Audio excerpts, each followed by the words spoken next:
back. If you've just joined us, you're watching the news at 10 on Channels Television, reaching you live from Lagos. Reminder of our top stories. Transport Minister Chibuike Amechi denies ceding Nigeria's waterways to foreign firm as House of Representatives continues investigation into the allegations. Senate to investigate state governor's approval of $1 billion from the excess crude account to fight insurgency in the northeast. We continue with our review of the year 2017, and tonight security comes under focus. And the United General Assembly votes against President Trump's recognition of Jerusalem as Israeli capital.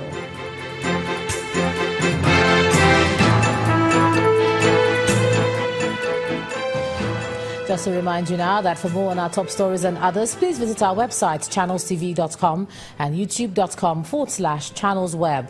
And log on to m.channelstv.com to watch us on your mobile device, or download the Channels TV app for Android, iOS and Windows devices from their respective stores. The Channels TV and Channels 24 app will give you access to news and updates. You also have access to the Eyewitness feature, with which you can share those pictures, videos or news of happenings around you. Just install the app, then tap and swipe to reveal the menu, and then follow the instructions. Let's take a look at some of the pictures that you sent into our Eyewitness portal. And first is this one from Bayelsa State. It shows abandoned boats in a fishing camp in Brass local government. Our Eyewitness reporter says the fishermen deserted them because of the persistent attacks by sea bandits. And he wants the authorities responsible for maritime security to come to the area and end their hardship.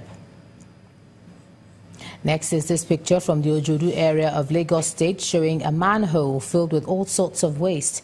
Our Eyewitness wants something to be done quickly to cover up such open manholes, especially those on major roads. And still in Lagos is this picture showing trucks lined up on a street in Ikontun area.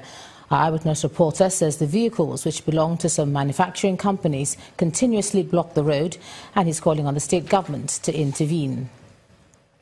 Finally, from Anambra State comes this image showing two young men hanging on a moving trailer loaded with crates of drinks at a junction in Oka.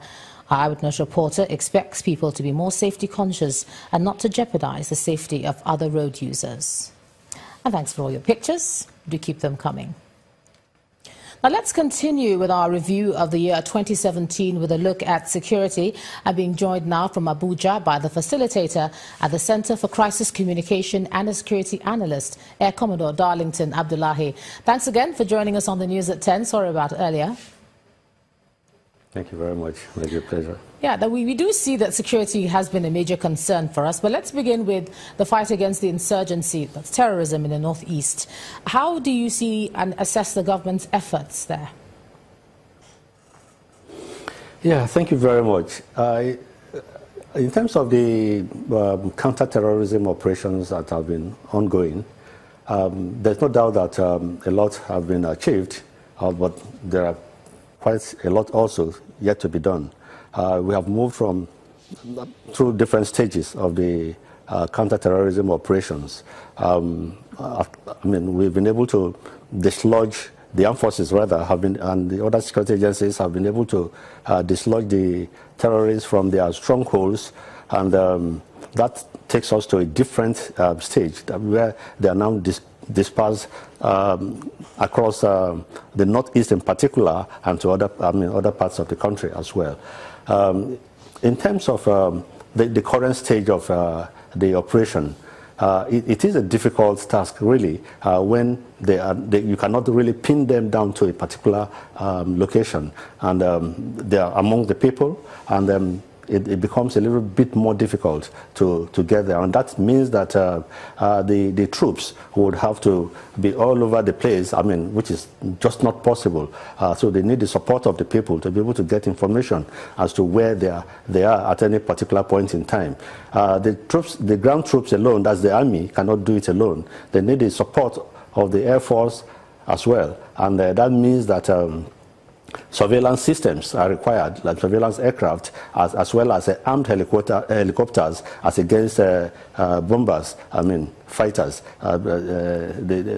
because we are not talking about bombing operations now, but the terrorists are highly mobile, and they have to, surveillance systems have to fish them out from their various locations, particularly because they move around in convoys of vehicles. So it becomes necessary to use the surveillance systems to get them, and then the armed helicopters can go after them in support of the ground troops. Sorry, let me just ask you quickly now, since finally now, sorry about that.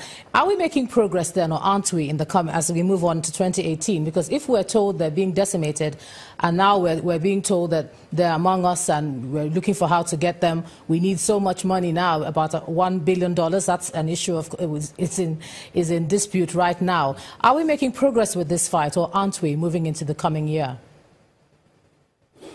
Well, I believe we are making progress. One thing we must understand is the fact that the armed forces are continually expending weapon systems. I mean, the ammunition and all that, and these things need to be replaced.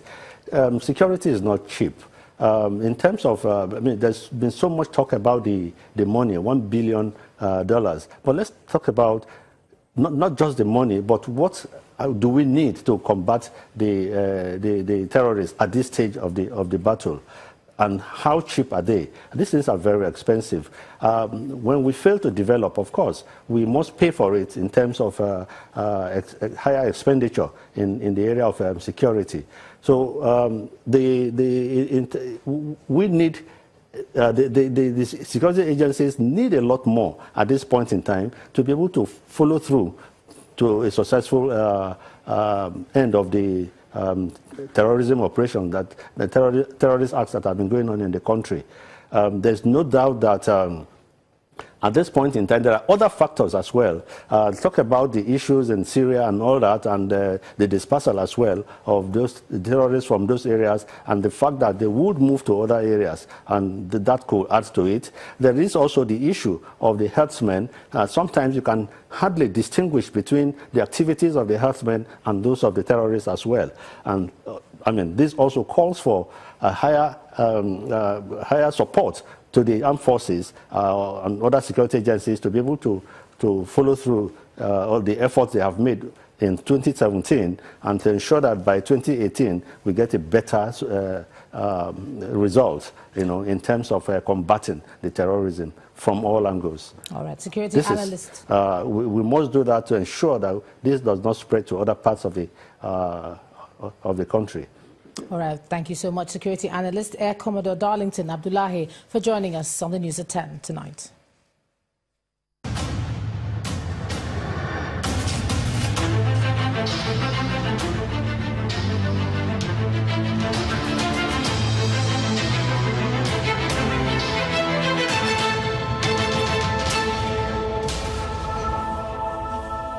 Let's take a look at politics now. Nigeria's main opposition party, the People's Democratic Party, has again lost one of its members in the House of Representatives to the ruling All Progressives Congress.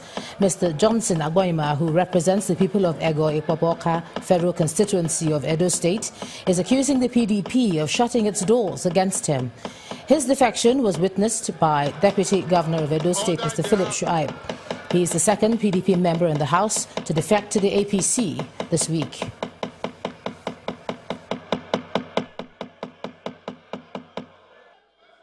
Mr. Speaker. Well, from there, let's cross over to Abuja now, and here's Gloria Umezuke. Gloria. Hello, Ijoma. The federal government has reassured Nigerians that it is working assiduously to bring an end to the fuel crisis across the country. The Minister of Information gave the assurance at the end of the second day of the weekly Federal Executive Council meeting in Abuja.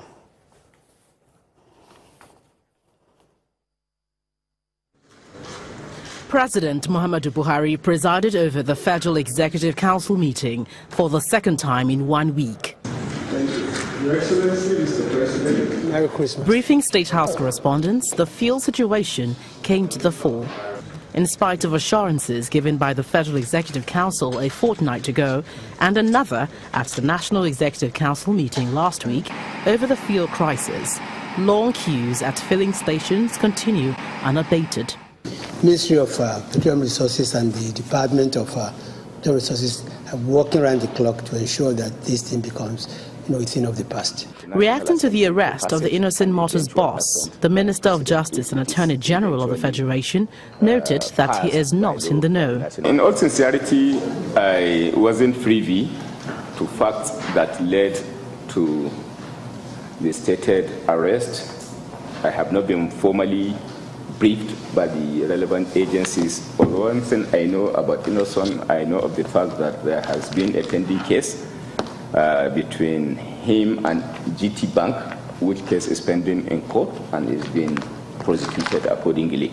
Other than that, I'm not privy to the facts and circumstances that led to the alleged arrest. Again, he reveals that the Council has approved a copyright bill as well as a Piracy and Maritime Offences Act. The intention is to accord protection to the maritime industry against pirates and indeed come up with a comprehensive policy position accommodated into the bill, which is intended to ensure at the end of the day that the spirit of the international conventions that has been ratified by Nigeria over time relating to maritime and relating to maritime industry are indeed accommodated into the bill and indeed ensure the protection of our maritime boundary. This meeting, which is the second in a week, is expected to be the last for the year 2017. From the President. It's a few days to Christmas and Nigerians are still grappling with the challenge of petrol scarcity, a situation they claim is made worse by hoarding of the product by marketers. Although the Department of Petroleum Resources, DPR, says it will continue to clamp down on airing petrol stations across the country.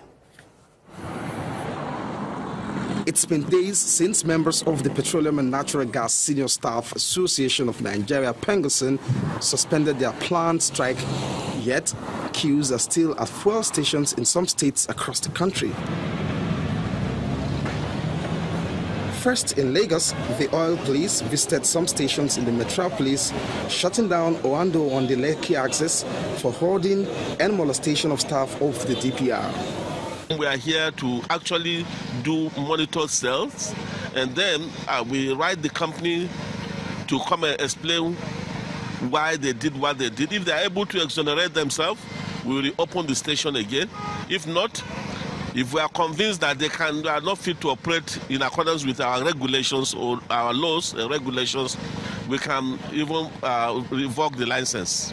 While some stations in Kaduna are not dispensing, this one is selling the product but above the approved pump price of 145 naira per litre. It's not only looking at the top and say this government is not, because we are supposed to even love ourselves. If you are making things difficult for your own brother, then it's a pity. It's a situation the Department of Petroleum Resources, DPR, will not tolerate. They have been going around to sell fuel stations not complying to the agency's regulation. Those that were caught will be suspended. The motorists are also advised to call our numbers and also inform us those filling stations that indulge in these sharp practices. The problem is that they say we should sell the normal price, but I didn't get it the normal price from the depot. So I just bought it from black market from depot to 170. In Kano State, the product is available, but the long queues persists, this time as a result of panic buying. When the news at 10 returns, Governor Ibikunle Amosun of Ogun State launches Mistress of Fada Rice to reduce importation and encourage local farmers in the country. That's after the break. Please join us again.